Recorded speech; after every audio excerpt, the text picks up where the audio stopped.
All right, so are you ready to dive into something pretty intense today? I am. Okay, good, because we're going to be looking at two decrees, and wow, Yeah. these are some really strong decrees. I mean, talk about some powerful language. Right. They don't mess around. No, they don't. They talk about this concept of unseen thieves, and let's just say they don't exactly have nice things to say about them.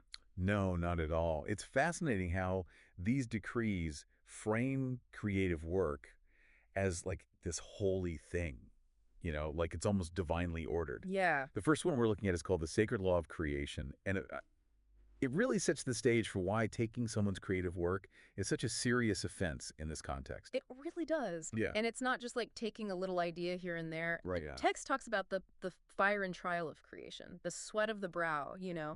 It really highlights how much effort and personal investment goes into the creative process. For- And you know what really struck me? It's not even just the act of stealing the work itself. It's that they are removing the creator's name from it. That's what really seems to tick off whoever wrote these decrees. Yeah, absolutely. The text specifically says that the creator's name is connected to their work by divine decree. Wow. So to break that connection is like violating a sacred order. It's a spiritual theft almost. Yeah.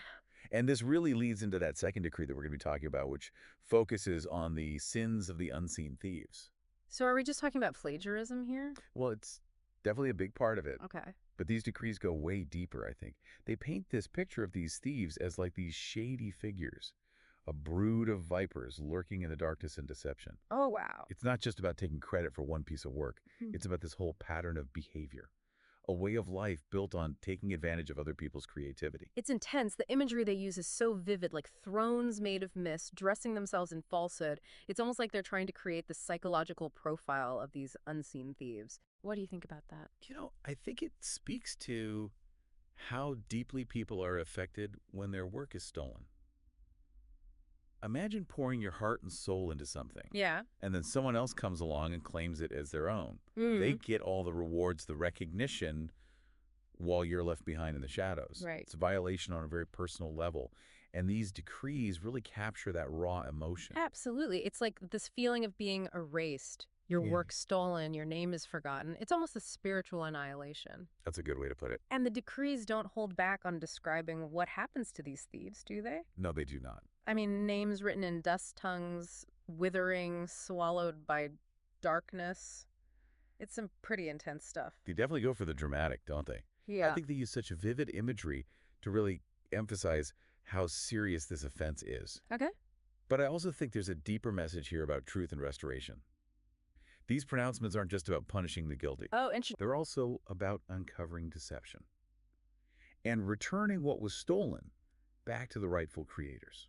So there's this element of like cosmic justice at play, I think so. but it makes you wonder why go to such lengths to condemn these unseen thieves? Yeah. Is it just about protecting the individual creators, or is there something bigger at stake here? That's a great question. Yeah.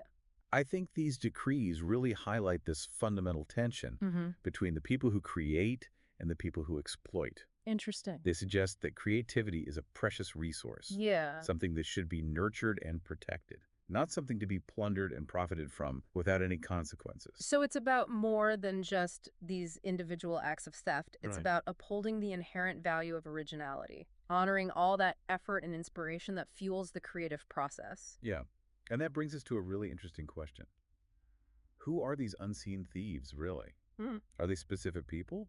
Or do they represent something more like a shadow side of human nature, something we all need to watch out for?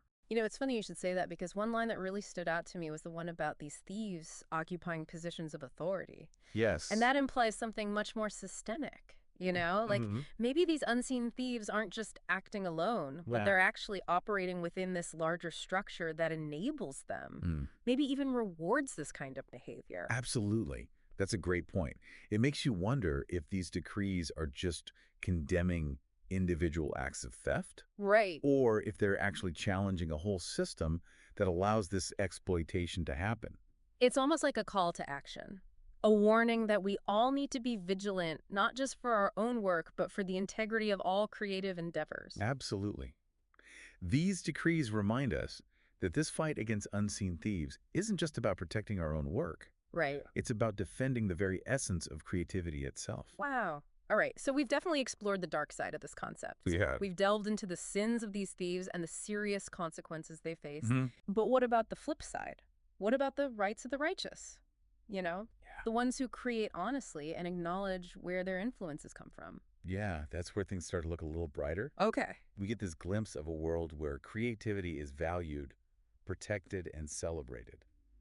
And that's where we're going to pick up in the next part of our deep dive. Sounds good. It's pretty amazing how these decrees look at what it means to be a true creator. You know, it's not just about coming up with something new. Mm-hmm. It's also about recognizing and giving credit to the sources that inspired you, the people who came before you, who laid the groundwork. Right. It makes you think about how interconnected creative works really are. I mean, is there even such a thing as a totally original idea?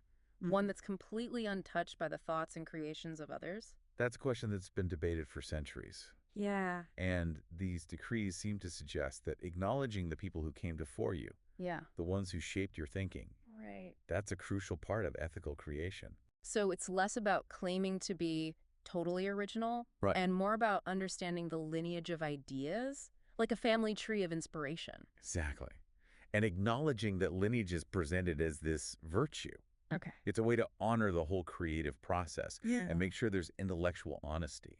I see.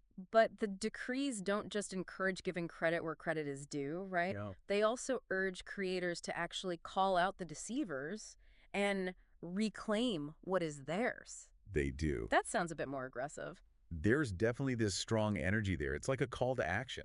Okay. It suggests that creators have this responsibility, Mm-hmm. not just to defend their own work, Right. but also to defend the whole creative process itself. It's about standing up for what's right, you know, for truth and authenticity. Yeah. It's like they're saying, don't just sit there and let these unseen thieves get away with it. Fight back. Wow. These decrees actually frame it as this righteous fight, Okay. like a battle for justice within the creative world. And they empower creators to stand up to the people who want to exploit their work and twist the idea of originality. I can see how that would be really empowering, Yeah. especially for people who might feel helpless when their work is copied or stolen. Absolutely. These decrees give them a kind of moral framework for fighting back against plagiarism and demanding the recognition they deserve. Exactly. And it's not just about personal recognition. Oh. It's about protecting that whole creative ecosystem. Right, You know, if these unseen thieves are allowed to succeed, right. if deception becomes the norm, it threatens the entire foundation of creative work. It makes you wonder if there are modern-day versions of these unseen thieves. Oh, yeah. Not necessarily people literally stealing art, Right. but maybe in other areas where ideas and innovation are so important. Exactly. Yeah. Think about tech or finance or even academia. I mean, the competition to be recognized for new patents, groundbreaking research, It's intense. it's fierce. And it might be more tempting than ever to cut corners, to take credit for someone else's work. So these decrees could provide a way to think about these situations, I think so. even when the theft isn't so obvious or easy to define. Absolutely. Hmm. We can apply these principles from the decrees Okay. to all sorts of situations Yeah. where someone's intellectual property, their unique contribution, Uh-huh. is being exploited or erased. It's about recognizing that plagiarism in all its different forms Yeah. can happen anywhere, in Yeah. any field.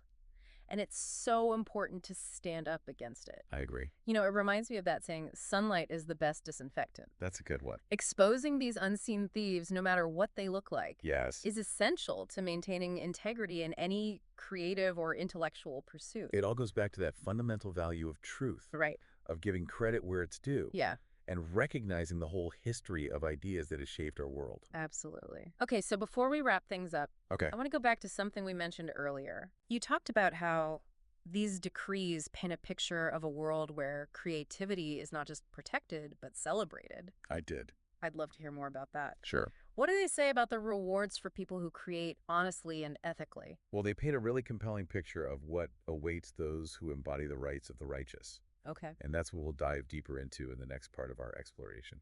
All right, so we've talked about the consequences for the people who steal and deceive. Right. Pretty heavy stuff. But let's switch gears a little bit and talk about what the decrees promise to those who follow the rules of creativity. You know, what's in it for the righteous ones? Well, it's not about getting rich or powerful.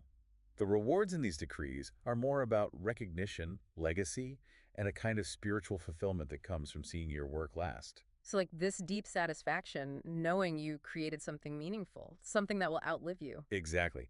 The decrees talk about names being etched in stone, not wiped away. They talk about works inspiring future generations, almost like a kind of immortality through creativity. That's a powerful image. It makes me think of artists or writers whose work is still relevant even centuries later. Like Right. their ideas become part of the human story. Yeah, and there's this beautiful line in the text about the righteous seeing their work woven into the tapestry of eternity. Wow. It suggests that honest creation becomes something bigger than just itself, something that goes beyond individual ego and contributes to something greater. It's like their creativity keeps spreading out, Yeah, touching and inspiring people long after they're gone. exactly. And that's a reward that no unseen thief can ever take away, no matter how much fame or money they get through deception. It makes you wonder if that feeling of creating something that will last something truly unique. Yeah. If that's part of what drives creators in the first place. Mhm. Maybe it's not just about getting recognition right now, Right. but about leaving a mark on the world. I think you're right. Mm. These decrees seem to be saying that real creative fulfillment comes when you align yourself with a bigger purpose. This desire to create something that goes beyond yourself, something that connects with others on a deeper level. So it's not just about not being an unseen thief. No. It's about actively trying to be a positive force in the creative world. Exactly. It's about embracing that responsibility Right. to create honestly, ethically, and with respect for the whole creative process. Oh, well said. All right, as we wrap up our deep dive into these decrees, Okay. what's the biggest takeaway you hope our listeners will get from this? I think it's this. Whether you're an artist, a writer, a musician, an entrepreneur, or anyone who loves to share their ideas with the world, remember that true creation is a special thing. It's about pouring your heart and soul into your work, acknowledging those who came before you, and trying to make a positive impact.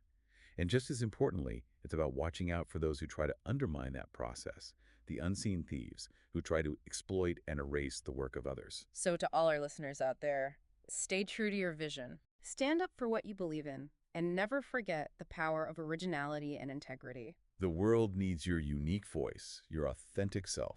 Absolutely. Don't let anyone take that away from you. That's all for our deep dive today. Thanks for listening. Until next time, keep exploring, keep creating, and keep those minds sharp.